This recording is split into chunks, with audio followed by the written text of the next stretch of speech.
ไทยไปให้ไปนาไปป้ามาส่วนไปโรงเรียนกันยังได้เด้อสิมอบไว้ให้อันนี้ผู้ใครเฉพาะคนมานั่งอยู่ในงานเนาะผู้ใครนี่แหละมาแล้วก็เป็นกำลังใจให้ปีใหม่บ่ให้ตื่นบ่ให้ตกใจได้บัดนี้ได้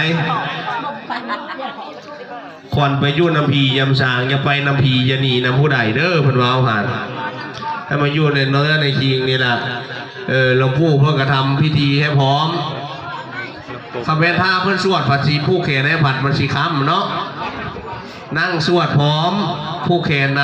ำแต่ว่าผู้ฟ้าเข้ามาก็ได้ทีละคนก็ได้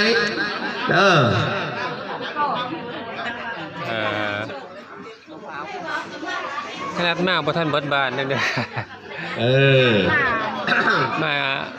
แค่ประมาณเครื่องบานนึงยังใครอยู่เนาะไอ้นี่เนาะเมโคร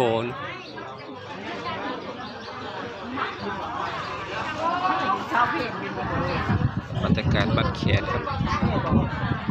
นี่คือหลวงปู่คำไหลนะครับอันนี้องค์นี้